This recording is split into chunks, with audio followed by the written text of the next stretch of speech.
Welcome back to another episode of Teardown. Today we are reacting to a video from The Iceberg, NASCAR YouTuber. Does Iowa deserve a cup date? Personally, I don't think so. A ton of the talk right now in the NASCAR world has to do with the 2021 schedule. Now the schedule release has been pushed back, and a few details have come out about what... Okay, 12 seconds in. Wait, isn't the NASCAR schedule supposed to be released in like April, early April? may and probably will not happen in regards to changes next year. That's ridiculous. There won't be many. So, while it's not likely that the Iowa Speedway will be added to the Cup Series next year, you can be damn sure that fans will bring it up in the conversation for schedule shakeups of the future. Definitely. Since being added to the Xfinity Series, Iowa has been one of the fans' top candidates to be added to the Cup. Before I go on with that one, I did not see the last Iowa race. I think it's because of the time.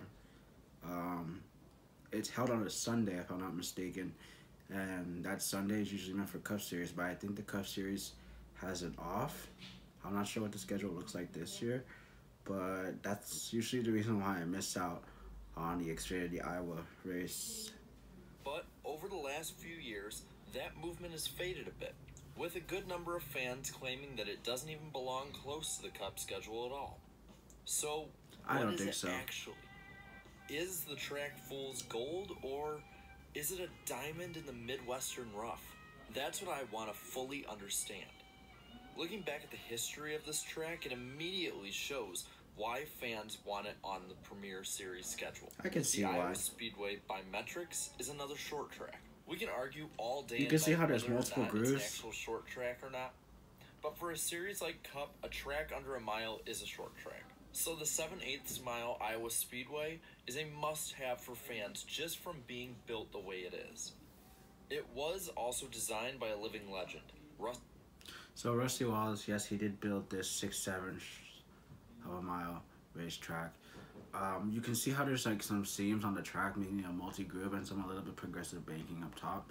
And I have seen some instances where some people would use the very top or use the middle and cut down in the middle of the corner, use the bottom, and like just kind of use that as momentum.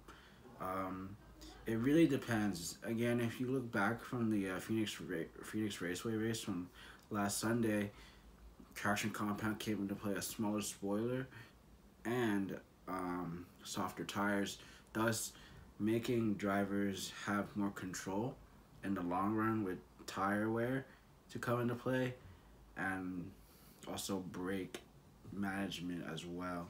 If you saw from the very pit stop, a lot of people from the right front would have a lot of brake dust coming out of the pits when they take a 4-tire or 2-tire stop.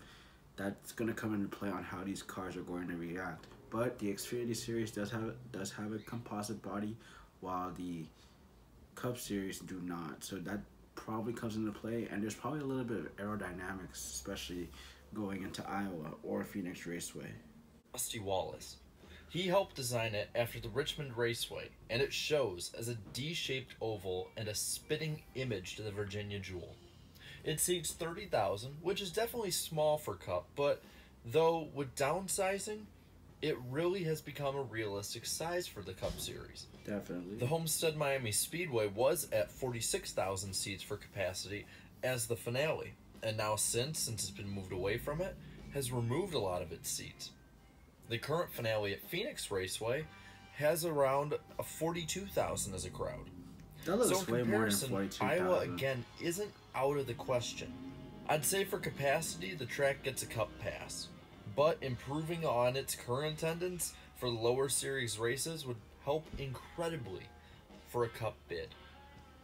Now, I've heard many say that the Iowa Speedway as a track has two opposite but similar sub-problems that equal one giant location issue. On one hand, people say that the Iowa Speedway is in the middle of nowhere.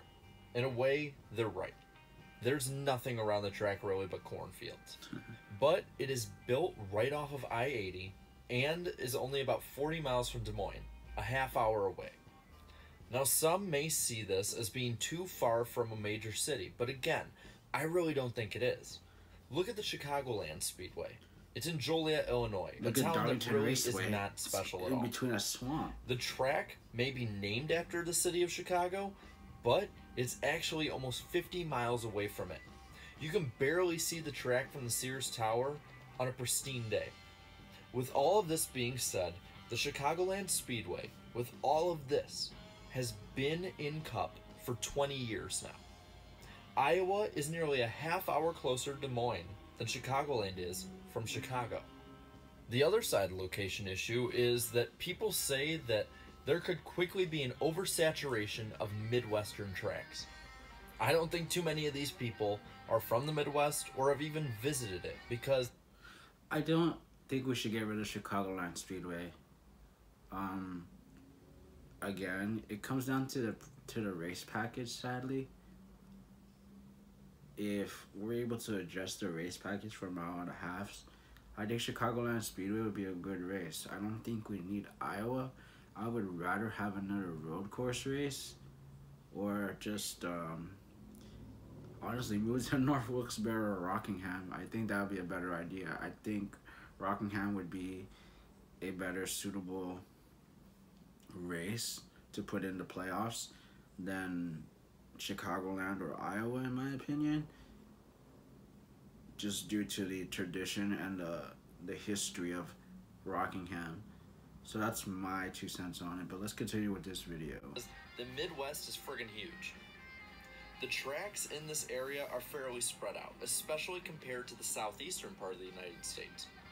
Iowa is closest to the Kansas Speedway, 3.5 hours away. It's 4 hours from Chicagoland, 5.5 from Road America, 6 or so from Indianapolis, and 8 from Kentucky.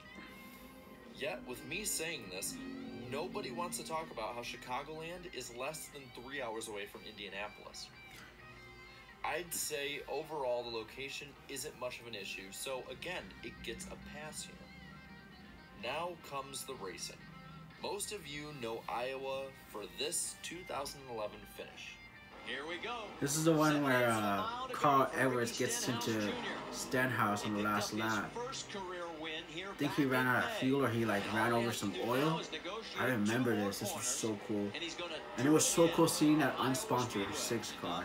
Last week, Marty didn't get the win, but it looks as though he's got a little redemption in mind here tonight.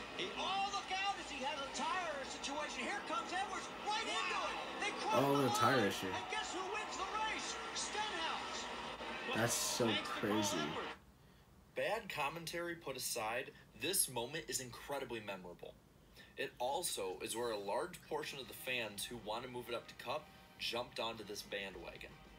And since then, there has been a lot of good racing on the aging track surface. But where does this track stack up against both other Xfinity races and also comparable Cup races? I'm sorry, I'm leaning to the right here. In 2019, when you remove super speedways and road courses, which are more wild cards for the metric, the Iowa track fits into the middle ground of the Xfinity series. Definitely. Its 2 races last year had 5.1 green flag passes a lap and 4.8 in the other race. Yo, what was that? Ranking these races 13th and 17th out of 26 comparable races.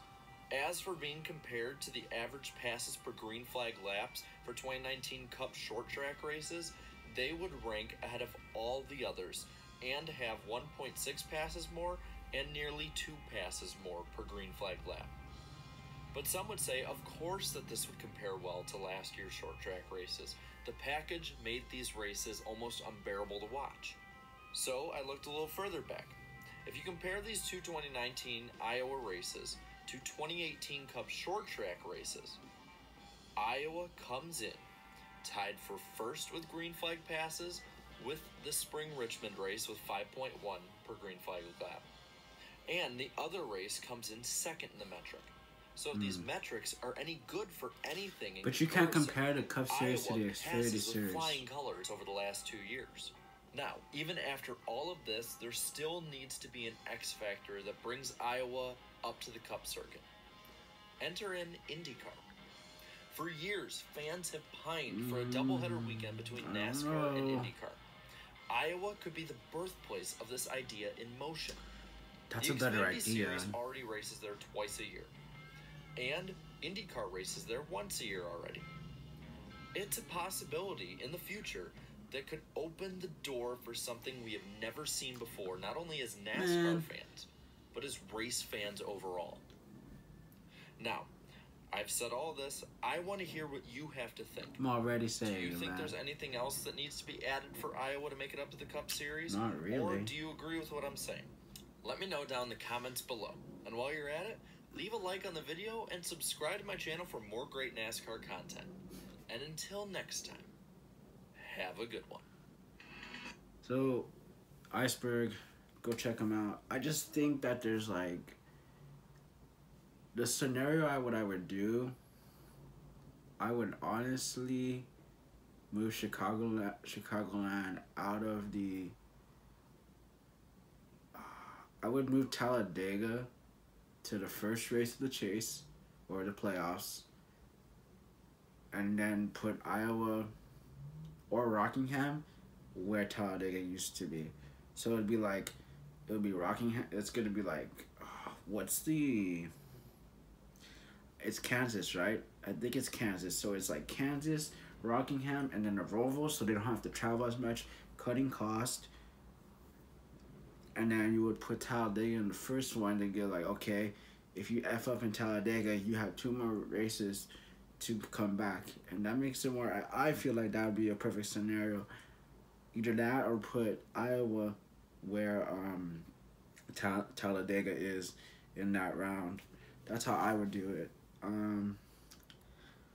I don't really care if Iowa gets a date or not. It wouldn't change it. I just feel like it'd be another Richmond race. But then again, I haven't seen a lot of racing in the Xfinity Series at Iowa because I always seem to miss out on that date because it's a Sunday race. I don't think Iowa's a good spot. To me, it just reminds me of Richmond with more grooves, and it could make better racing. It just depends how the Cup. It's sadly we have to keep thinking about the track package more because like the last few years have been so not really bad.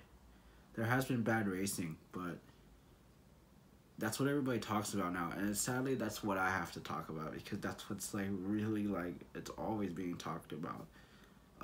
Hopefully we get more short tracks and road courses, as I keep saying in my videos. Again, please check out the Iceberg, and I'll leave the video down below. And make sure you guys like, comment, share, subscribe. If you want me to react to more like NASCAR YouTubers like Slap Shoes and Black Flags Matter, I would definitely do that for you guys because I actually like the NASCAR content on here on YouTube because it's very thriving at the moment for the last few months. And so yeah, be sure to like, comment, share, subscribe, and I will see you guys later. Peace.